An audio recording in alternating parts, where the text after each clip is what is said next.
Hey everyone, my name is Nante, and before we begin, I would like to say thank you to Anon Pencil for allowing me to do this reading. I had a lot of fun doing this. Thank you. And also to say that around Friday or Saturday, hopefully Friday, I'll be releasing a video addressing my plans for this channel. Other than that, that's it. Thank you all for taking the time to listen to this reading, and hope you all enjoy it. Always Here, written by Anon Pencil. It shouldn't be this hard.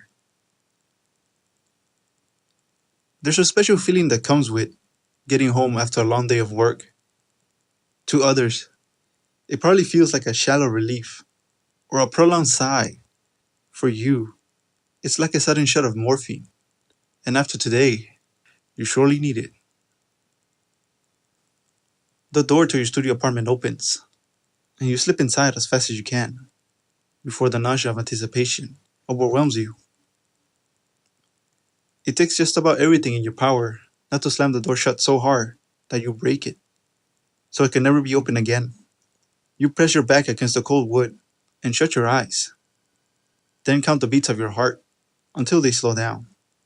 You feel your breath come easier and easier as you turn the little latch on the knob from open to lock. And with the soft click it makes, you feel a part inside of you unclench, like someone was undoing a knot that was pulled way too tight. The cracked paint of the door feels so foreign under your fingertips, the only thing separating you from the outside world. And you're grateful it's there to protect you. You're here now. Everything else is out there. You're safe here. It's okay.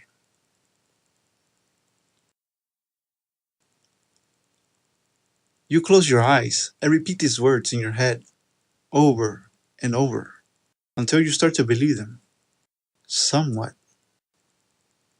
Before you, in your tiny apartment, you feel the stillness, the quiet, that only you and those you choose can interrupt. As you open your eyes to face it, you can sense how much control you have over every single thing. Every piece of furniture, every pillow on your bed, every painting on your wall. They're all comfortable parts of your life. You know inside and out. No uncertainty or surprises. And your only company? You smile with a relief as your eyes fall on a small purple form resting at the foot of your bed. The shape stretches, yawns like a tired cat, then blinks at you, sleepily. Her wings stretch, then refold, and she shakes her head to throw off any lingering dreams as she recognizes you. She smiles a little. Mm. Oh, hey, welcome home, she says, her voice still groggy. When did you get back? You take off your coat and hang it on the cheap copper hook screwed into the back of the door. Then give her a nod. Just now. Hey, uh, did you sleep all day? Not all day, she says, with a roll of her eyes. Just some of it. Maybe 2/3? You roll your eyes back at her, mimicking her expression with a knowing grin. Jeez, I never would have guessed you'd be a lazy one, Twi. So out of character. Twilight sits up a little straighter and furrows her brow at you. Hey, I do plenty, but when I have a day off, I take advantage of it. Is is that so wrong? Whatever you say, princess. Whatever helps you sleep at night. Or during the day. To be specific. Right, right. You're always so precise. With a huff of exhaustion, you flop down face first, next to her, across the bed. The force of your sudden weight on the old mattress sends her catapulting into the air, a little, and she yelps in indignation. She has scarcely enough time to open her wings and find balance before again settling onto the bed beside you. She gives you a glare, which quickly softens after she sees your expression. That kind of day, huh? She says with a raised eyebrow. Oh, a little too overwhelming? You let out a short, bitter laugh. It's been like that all week, but today it feels like it's built up inside you, to the point of breaking. You're not sure how much longer your dam will hold. Uh, how did you guess? I know you, and I know how you get sometimes. I also happen to know what it's like to have a lot of weight on your shoulders. From personal experience. She says, proudly, remember the time me and my friends had to take care of the yaks? Oh, or when we had to get rid of the Paris sprites? And what about that whole thing with the wedding? Of course I remember. I love those. Especially the last one. The memories flood back to you in glowing color, and you can't help but smile. They feel like a caress to your mind, like a waft of a favorite perfume. You glance at her across the comforter, and she's smiling down at you too. Well, then you remember it was really stressful for all of us gals. But with hard work and determination, we made it through. And you can too. You give another short sigh down into the blanket, then roll over on your back. You feel every individual muscle in your body, all resistant movement, now that you flop.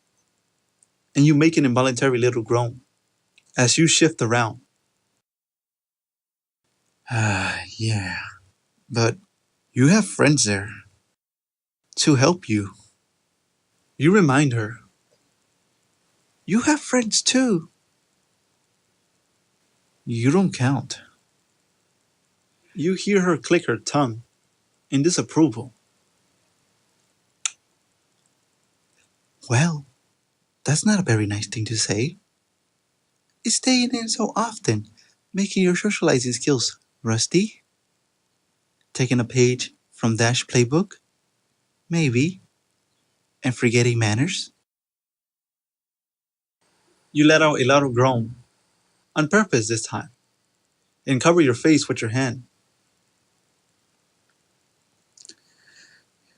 Sorry. You grumble. It's not your fault. I know. It's just been hard for me lately, and I want to unwind now that I'm home. Sounds good to me, she says brightly. We could read a book or do a puzzle if you want. Or, or, you can tell she's grinning before you even look up. Sure enough, she's practically beaming at you. Or we can watch an episode too, she says, inching a little closer to you. That always seems to make you forget your troubles, take you far away. You had to admit, that idea sounds the best right now. You can simply put on Netflix, click a few buttons, and pick one of your favorite episodes. And suddenly, you know this room won't feel like it's so small anymore. Sure, you still get your sweet isolation, but when you're watching, you don't notice the walls. You don't notice you're stuck here, with the world around you, threatening to beat down your door. Should you dare turn the latch, you're not trapped inside this wonderful, secure little box of an apartment, with nowhere you can go, without feeling like. Suddenly, you can feel all of that world outside looming up and a wave of tingling stabs at your stomach. It creeps up on you, without exact source and form, but curls around your intestines and stomach, like some sort of serpent or eel. You feel sick. Then sweat begins to form on your brow, and the moisture leaves your mouth. You can't breathe, you can't think, and then you feel your heart jolt uncomfortably in one sudden loud thud. You sit up from your bed like you've been electrocuted, looking down at the floor, trying to focus.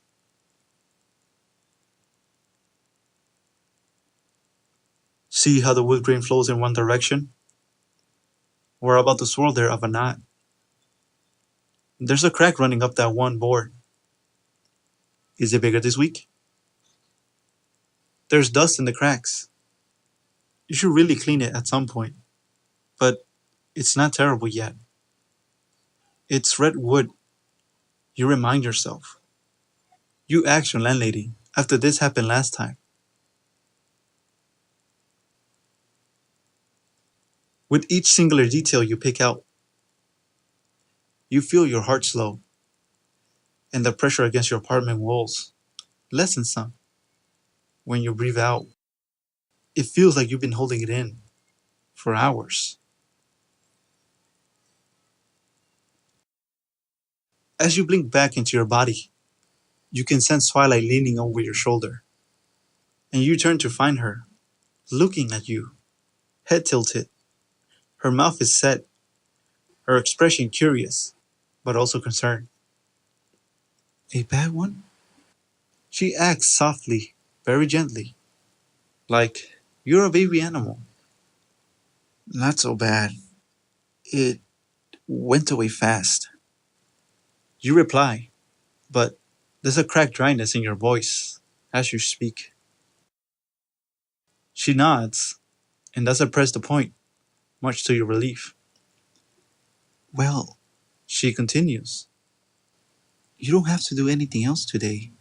You can stay here with me and just feel safe. You hate the word, but say it in a way because it's the right one in this situation.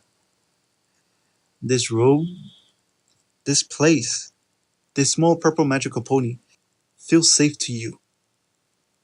Everything else, everything out there, it's too much right now.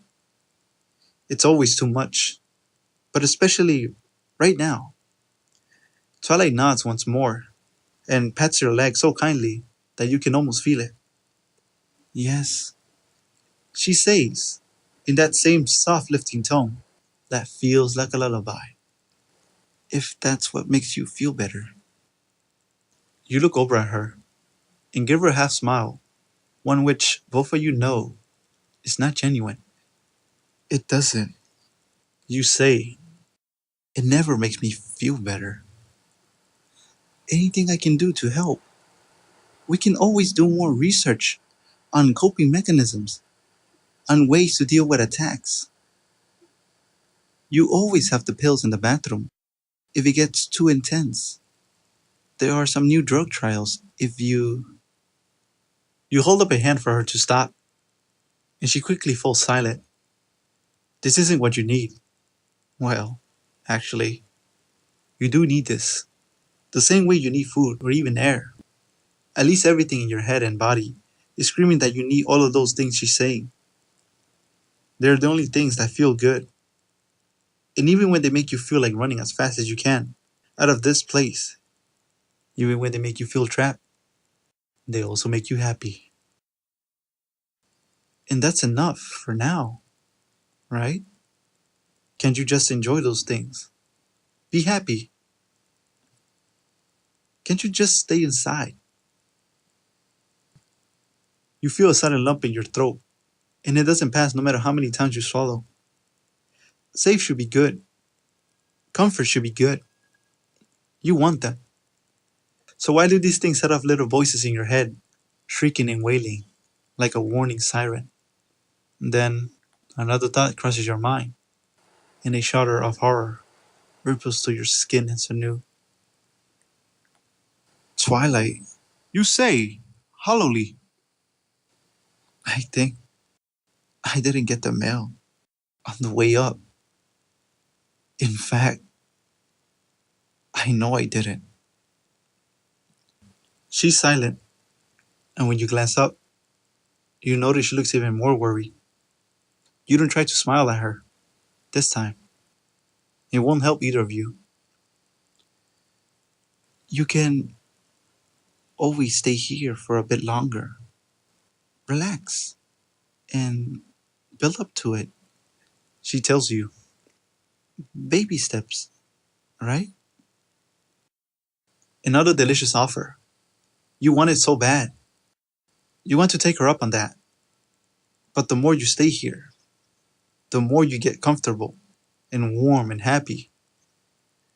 You know how damn hard leaving is going to be. I should go get it. You say, but you don't get up off the bed. You don't have to. She says quickly, you don't have to do anything you don't want to do. You're an adult. You're in charge. But I do. You say it and you're suddenly shouting, heart racing, lungs feeling crushed, under invisible weight. I have to do this. You know that. I have to get up in the morning. I have to get out of bed. I have to go to work, take the bus home, get the mail, be responsible, pretend like I don't feel this way. I have to do all of that.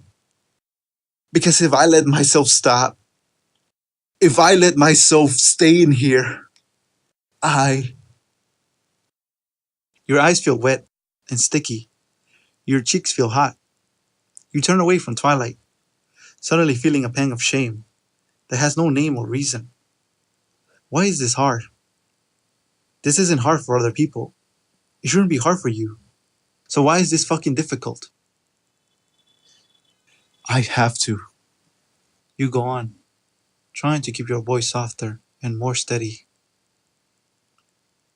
Because if I don't keep doing it, there will come a day where I'm not able to anymore. And I can never let it get that bad. Not again. It did get pretty bad for you. Twilight says, but you don't look back up at her. But you got out of that. You're so much better now. You come such a long way. And it's okay to reward yourself sometimes. You shake your head sharply. Not with this. Staying inside because I'm scared can never be a reward to me. It feels too good. This time, you know damn well why you feel that pang of shame. You hold down tears and force the lump in your throat back and down into your stomach.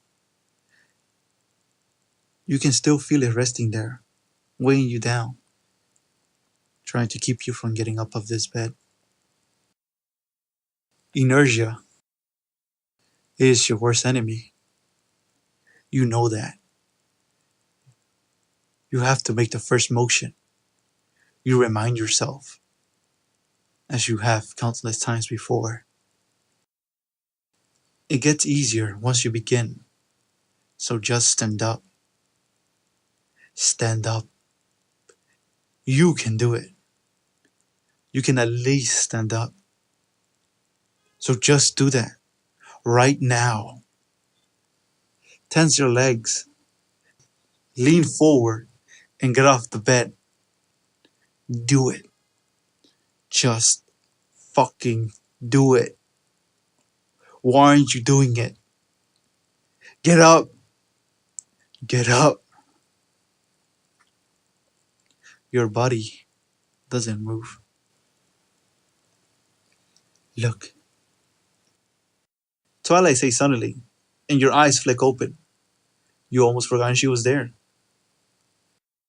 You can just get the mail really quick. You can run the whole way if it helps, and then come back. Then you can pour yourself a drink and watch an episode with me. And that can be enough for now. Is that a fair reward? It's not. It's not really a compromise so much as a rewarding of what you said you couldn't do. But maybe, for today, you can accept that. Maybe it's okay to be a little weak today. Just today. I won't run. You tell her. You can do that much. That sounds perfect then.